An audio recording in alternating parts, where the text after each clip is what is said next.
Hello, welcome to Off the Shelf Reviews. It's Gaming Friday. I'm Gary. And I'm one of Gary's talking nipples. And today, we and my talking nipple are playing Duke Nukem Forever. And speaking of tits, is this game the tits, Iain? For me, it was hard. It was a hard time. We're looking at Duke Nukem Forever's intro right now. This is kind of the better graphics of the actual game. I love this whole intro of just recapping Duke Nukem 3D. Yeah. Getting to LA, fighting in the cinema, giving money to the babes, reliving everything that we all probably did. If you're watching this video, you were a fan of Duke Nukem. We all did it when we were 15. We went to the USS Dallas. We escaped from the prison. We fought the floating brains. The Battle Lord was a bastard. We went up into space.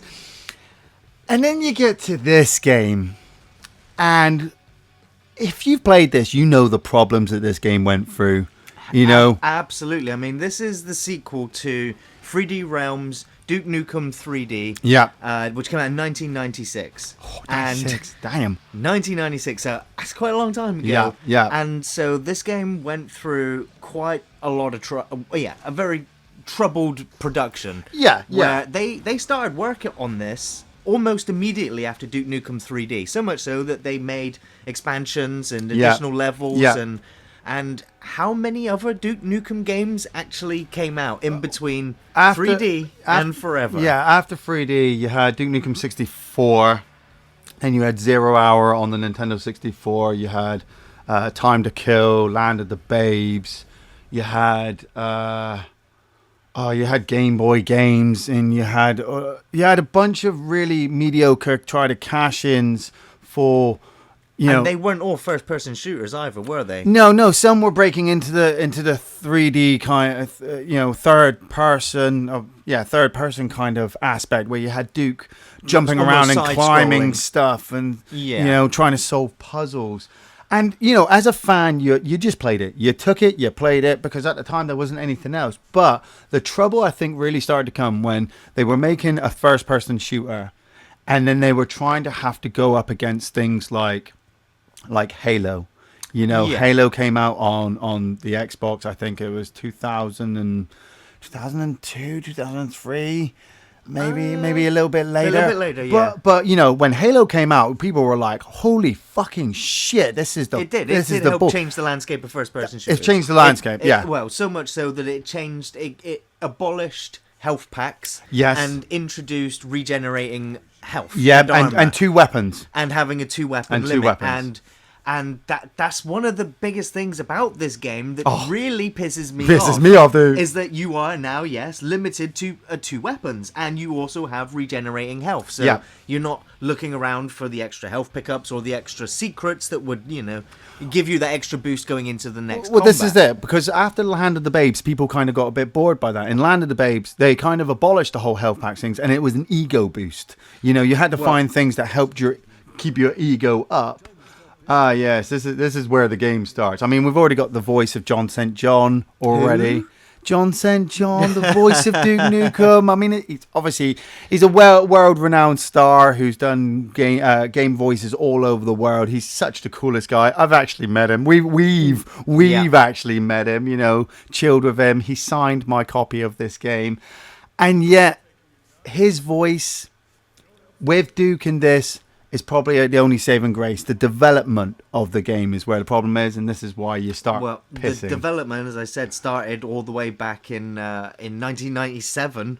Yeah. And it was being developed by 3D Realms, who eventually passed it on to Triptych Games, who eventually ended up being brought out or passing it on to Gearbox Software, who also shed out some of the production of the game to Piranha Games, who I think did the online or the multiplayer portion of the game. Yeah. And I've just mentioned within there one studio which has particular ear in the gaming industry. Yeah. And that name particularly well as well. Gearbox Software, we kind of gave them a pass because when they got this game and they released it, they were like, whoa, you should have seen the mess that was this game when we got it. Yeah. It had already gone through several game engines, graphic overhauls, there was textures and missions and shit that we didn't know what to do with it. So we thought we would just take it and would see what sticks. Why the fuck? I mean, Jesus Christ. Who thought it was a good idea that in a Duke Nukem game you could pick up a piece of shit? I'm going to walk up to this guy. I don't, this is just an EDF officer. He's just doing his job and it's just like, hey man, you can't even, it's one of the things Duke can't throw in this game. They decided with the basketball, they tried to put basketball in this. They tried to put, what was it? A fucking air hockey. The air hockey, the pinball achievement for 1 million. That was a fucking ball ache. I think there was a sort of a glitch, or you could sort of tilt the machine, sort of, in order to try and get help. the money, the points. But oh my god, after a while, it's just Operation here we go Clockwork. to what could only be described as how well can you draw a giant penis on the whiteboard? Yeah. Okay, so if I remember, where's the rubber in this? Where's the rubber? No. Okay. So yeah, we kind of gave Gearbox a bit of a pass because we were like, yeah, you had all this mess to work with, so you had a couple of years to very quickly turn out and make a Duke Nukem game, and this is what we got. So we were like, okay, we'll wait and see what you can do with the property, and it's almost been 5 years since the game's come out, and we've had no new Duke Nukem game from them since. No. Is it because because of the alien, tobacco that happened? Oh, yeah, that's it. I mean, we say about how bad Duke Nukem is. The Alien Colonial Marines fucking shit was the worst. I think that really just killed them. And the Borderlands, I mean, I was never a fan of Borderlands. I know everybody was trying to play it, but it was like, what the fuck was it? It's just an ongoing RPG shooter with like 70 billion guns. You only need one at a time. Fucking hell. Well, I know Jeff and I are going to be looking at Borderlands sometime down the line. Yeah. But it's just my hesitation again to actually go back and play anything that Gearbox puts out now. Yeah. Because they sure as hell put out for this game, and the result is a mess. I mean, this was a commercial mess, but the thing is, it sold because of the fans of Duke Nukem actually finally wanting to see what they made, what actually was the result. And the thing is, the same with Colonial Marines. I mean, we say how bad the games are, but as fans, you don't know until you've got the game. Yes, and you put it in your box. It doesn't matter what it is. So for me, when I heard Duke Nukem Forever was getting made, I wanted the special edition. I wanted the Balls of Steel edition. I wanted everything that went along with it. And even though people went, yeah, but that's like fucking 70 quid. I'm not paying that for a Duke Nukem game. I'm like, I'm not asking you to pay it. Mm-hmm. I'm paying it. It's the same thing with Doom that's come out and fucking Grand Theft Auto and Dark Souls. Everyone's got their own favorite game, and you'll do anything you can to get your hands on another version. Yes. Yeah. And so I can understand why there is the attraction to still play Duke Nukem. But as a massive Duke Nukem fan, Ian, why replay this game? Is it still fun to play? You would only play this game if you have personal things towards it. I haven't played this obviously since we last did Shell Shock and since I got my Xbox One. Because it's not backward compatible, but. When I was still playing the Xbox 360, I would whip this out every now and again. I would go back into my little digs and walk around and see all my babes because obviously I'd done everything on the multiplayer. I wouldn't do the story mode again because the story mode is shit. Duke Nukem 3D story mode was the fucking asshole greatest fucking game I'd ever played, and this was the accumulation of it, and this is the final battle against the fucking Silent Emperor in the American football in the American football field, and I need more ammo. Shit, I haven't played this for fucking ages. I ran out of ammo. Now I played this game through. I played it through to completion, and then I played it almost through to completion again on its toughest difficulty setting before eventually just giving up because I got so frustrated afterwards with playing the game, because once you've experienced the story through once, there is no need to play it through on a harder difficulty unless you really are. You know, I'd tell you, you're more masochistic doing that than you are playing Dark Souls. Yeah, that's it. I played this game through on a harder difficulty.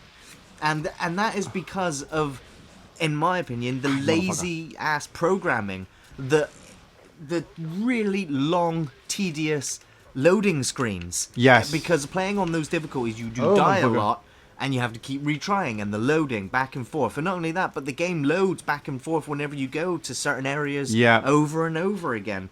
You know, coupling that with the 2-weapon limit, the regenerating health, and one thing that I say in every video that we do where this happens, because it's something that pisses me off in games over and over and over again. Yeah. And, you know, you can put it down to my skill as a gamer, or you can put it down to it just should not be in the game, and that is first-person shooter jumping platform sections. Yeah. Oh God, you're telling. I mean, I was there. I did the fucking jumps. I'm just like, when I played it through on the hardest setting, there was one bit I remember very fondly, and that was that there was I had to do a gun turret level. Yes. And I had to shoot some alien ships down, and I kept getting fucking killed because it was on the hardest setting. One hit from them would kill you. Yeah. You know, I had to go around the rest of the levels and get the ego boost to be able to come back just to do that one fucking level, because the gun wouldn't move far enough and the guys could shoot me through the fucking corners. And I'm like,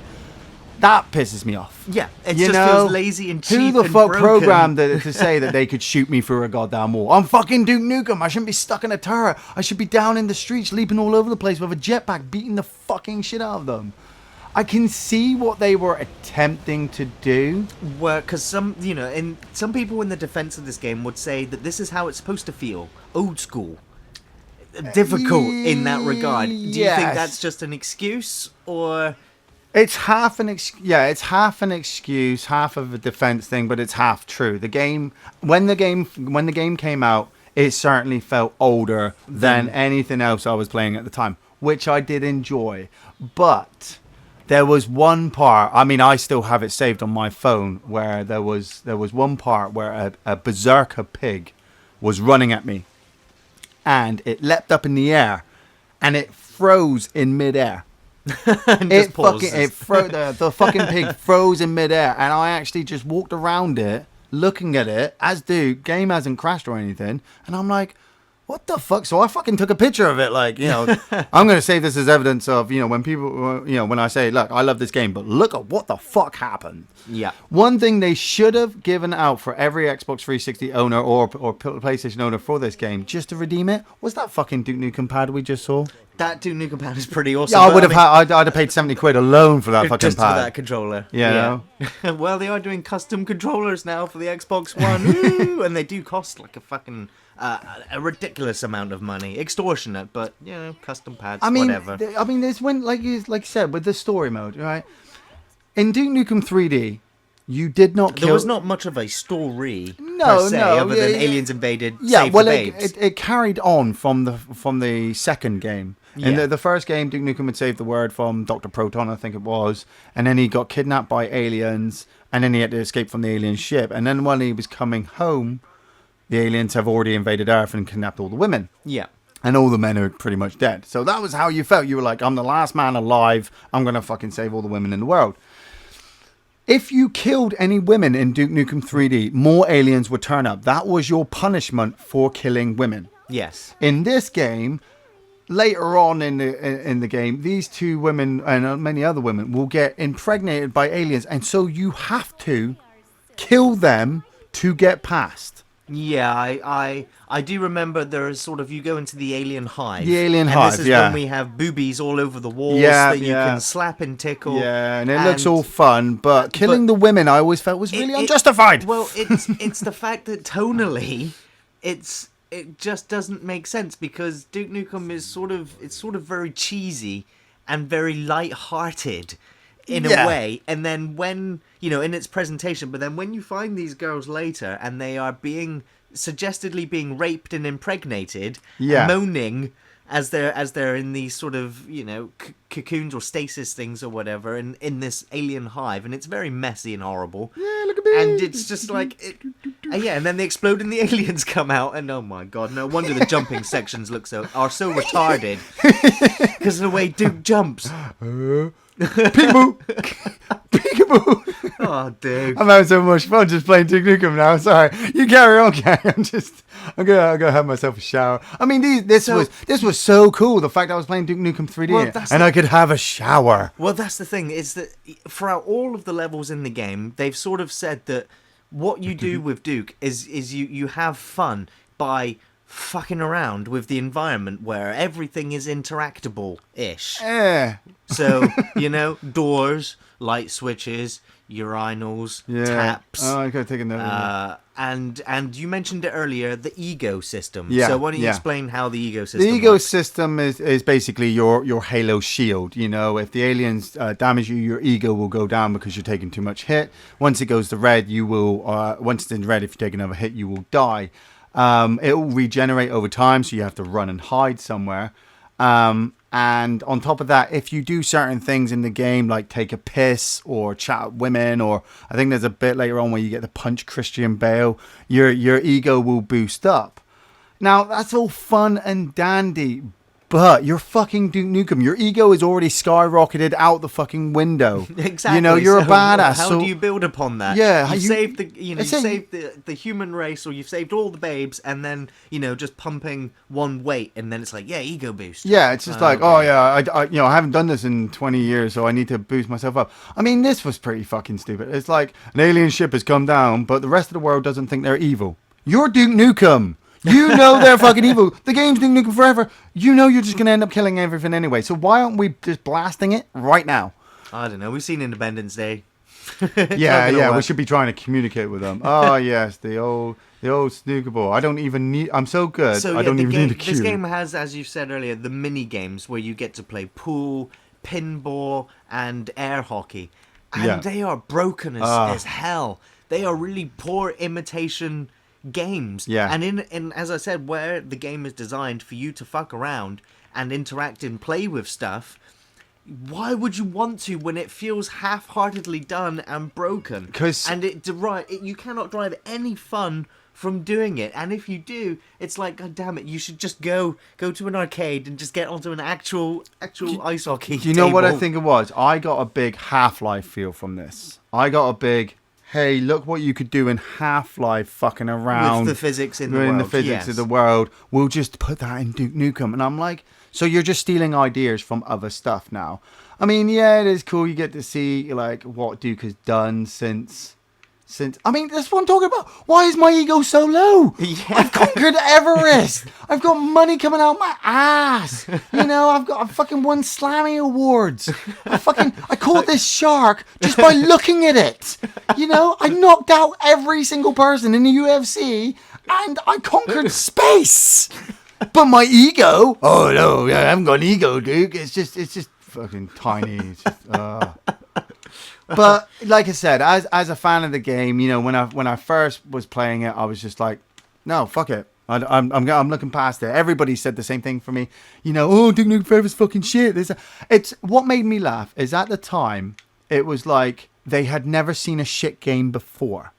So decided that their aim was to produce. No. I mean consumers. Okay. I mean consumers. When Duke Nukem Forever came out, I was excited I had a Duke Nukem game coming, but it wasn't exactly going to be Halo. No. It was like I said, it was Duke Nukem. It was we got Duke Nukem for the character. Yes. Of Duke Nukem, because we remember the one-liners and we remember the wit and the quotes. That's it. When the game came out and it turned out to be bad, I had many a person come up to me and go, Duke Nukem Forever is like the worst game ever. And I'm like, have you never ever played a bad game? There are thousands of them out there. There's fucking loads of them. Colonial Marines came out and it seemed like everybody forgot about Duke Nukem Forever. And I'm like, oh, big surprise, People, like I said, I remember when Halo 2 came out. Mm-hmm. There was a lot of upset There people was a lot of people upset with Halo 2. Fight, right. Yeah. And But nobody moaned about that. Oh, no, Halo's still really good. It's like, fuck off. You were only just moaning about it a couple of hours ago. Look, that's just bad, Duke. Now that's a bad picture. Tell me they're just sleeping and you just happened upon them, you know. That kind of gets annoying. The repetitiveness of the pictures. Why have repeat pictures? Why repeat pictures? We couldn't fill up any more. He didn't need a helmet. Why would Duke Nukem wear a helmet? I thought it was for pussies, Duke. Okay, so one thing that ladies, yeah, they all want me. One thing that I thought was amazing and still is about Duke Nukem 3D, and one thing that makes it still one of the most playable retro games of all time, is the level design. Yes. Is eventually learning where the enemies spawn, learning where the secrets are, where the extra weapons are, where the Easter eggs are. The Easter eggs in Duke Nukem 3D were amazing. And what happened in this game? Is there any levels that you remember after 5 years that you've played the game? I can remember fondly pretty much all of the levels, and most of the Easter eggs. Most of the Easter eggs are pretty poor, just gaming ones. I mean, you've got the stuff towards Master Chief and Dead Space and some other first person games, which I'm like, you can't. He does make a Valve joke when he's in the Steam or event room. No, something about Valve, and those little ones were like. Oh. But the thing is, it would work. It would work if this game was really good, and then it would be able to insult those other games. But when those other games are better, it just comes off as a little bit tacky, Duke. That's it. I'm like you're attacking like the attack towards Dead Space. I'm like, I really fucking enjoyed Dead Space, so I feel like this is completely unfounded. But in Duke Nukem 3D, it worked. I remember there was a level where I came across a compressor, and when I lifted the compressor to get some health, there was a Terminator in there, and he made a one line, and I thought that was Terminated. That was awesome. It wasn't like he was having a dig. Oh, was it? Oh, yeah, the microwave. It was just a friendly sort of... Look at the physics. Can you not put rats in the microwave? I'm pretty sure you can, I can put popcorn in there and close it, and then... Cooking with Duke. This is what we paid all of our money for, ladies and gentlemen. So, the thing is, I remember fondly great levels in Duke Nukem 3D. Yeah. I don't remember any levels I enjoyed in this game. I remember levels that pissed me off, which is not the reason why you want to be remembering the levels. And that was the times when you got shrunk down. Oh God, you got it up. Yeah. And so you became micro Duke Nukem and got into a micro car, remote control car, and had to do jumping platform sections. Puzzles. Yeah. Oh my God. Just remembering it is just making me angry because of how frustrated. I mean, that looks like how it's supposed to be played compared to how it's played in this fucking game. Yeah. That's something that annoyed me. Yeah, was the fact of, oh, we're going to shrink you down. We've just given you a bunch of weapons, so you've killed like 5 guys, and now we're going to shrink you down, and you're going to have to run the rest of the level, the chapter. Without touching any weapons, without using any weapons and dodging all these feet until you can shrink back. And I'm like, It just didn't feel like... Duke, I mean, what I found frustrating in the original Duke Nukem 3Ds was trying to find the blue, red, yellow key cards that you needed for the different doors. Yeah. And so that, for me, felt like the puzzles. There was no other real puzzles. This game has a variety of frustrating puzzles. I suppose... And it was just like... It doesn't feel like Duke. You know, Duke even says in the game, he's just like, fucking stupid puzzle. And it's like, yeah, Duke would just smash the room up. You know, he doesn't feel like he'd be the sort of person to decide, yeah, I'm going to solve this puzzle to try and open this door. I mean, look at this. I mean, I'm a big fan of Duke Nukem, but if this is how I'm supposed to write with Duke... Is he retarded? I don't think he actually knows how to use pen and paper. I'm trying to write with it. I'm trying to draw... I try to draw my name, but I write my name, but I can't. No idea. And now I've ended up just drawing I tried to just draw a penis. You know, just like, hey, look... You need a doctor. There you go, kid. I've just completely fucked up. But, you know, I jest. As a fan of the game, I do this for fun. Yes. You know, I have a laugh. With this. My pain is towards Gearbox. Right. They knew what they were releasing. Same thing with Clone and Marines. They knew that they were releasing a game that wasn't going to be taken well because they're game producers. They must have played it. They must have tested it and gone, we're going to get a lot of hate for this. It's when it's when people have unfounded hate. I've seen it on Facebook. People have unfounded hate towards John St. John. And they give him shit for the design of the game. And I'm like, get the fuck off that guy's back. He didn't design the fucking character. He fucking voiced it. He just read the script that he was given. Yeah. That's it. He just read the script and played out the parts. And that's which he does enjoy doing. Yeah. But you can't fucking have a go at him for the graphical designs of it because where's his name credit doing that shit, For sure. Yeah. So is this the Christian Bale? No, this is the late show. Duke was supposed to come down for an interview, but now that the aliens have turned up, there's no audience. So we're being told that the show's been cancelled. So now Duke's kind of like, assholes, I guess I fucking go and... I mean, what was it? We've been playing for like 10, 15 minutes? 20 odd minutes, 20 odd minutes. Have I killed any aliens apart from the Siloed Emperor? And that was in a fucking computer game! Exactly, yeah. That was just a memory. Yeah. It's just like, oh, man. So, there's at least one thing that I can say that this game does have, and does do very well. Yeah. It's the soundtrack. Yes. The music. Ah, here it is. Yes, that's Christian Bale, yeah. The Christian Bale. Was this Terminator Salvation? Salvation, yeah. Where he was ranting at a lighting technician, I believe. Yeah. And I'm just like, okay, so why did we put this in the game? Is this just a movie nod? Yeah. It was popular at the time, yeah. So now this will always be remembered. I did. I've just got to throw this in now. I did have a lot of fun with the multiplayer on this game. I was about to say before we get to the multiplayer, just want to jump into the difficulty and the AI. Do you remember the monsters that we come up against in the game are literally all of the same ones that are from Duke Nukem 3D. Yeah, just re-upped a little bit, better graphical construction, whatever you want to describe it. And that was kind of bummed me out because I was just like, you could have done something a bit more, But hey, look, there's pig cops, yay, okay. Oh, look, there's lizard men with freezing guns and the floating guys, with the chainsaws in their asses. Oh, okay, that's all great. But that's nothing different. I do prefer them in Duke Nukem 3D compared to this game. Because there's I remember there's one part on a roof where you got to fight like 2 or 3 of those fat floating guys. Yeah. And they purposely give you a shrinker. They purposely give you a shrinker for the game. And so you just run in there and get the shrinker, shrink all 3 of them and squash them. Yeah. So it turns what would seemingly be a small sub-boss level into like a 5-second bit.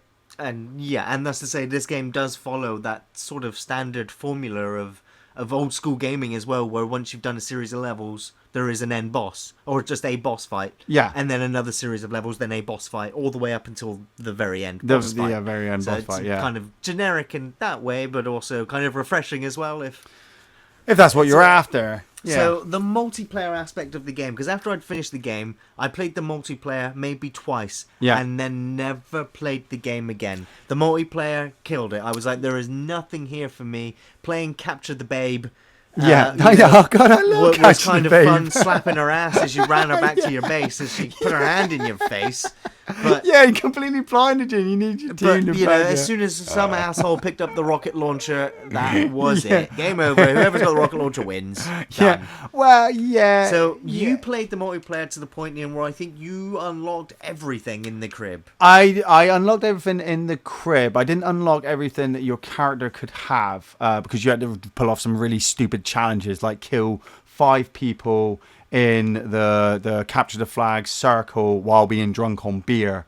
It was like challenges that were just, was it in Call of Duty? You've got the challenges that they get you to do, perks and stuff like that. It was just challenges for the sake of challenges, and they were just really stupid.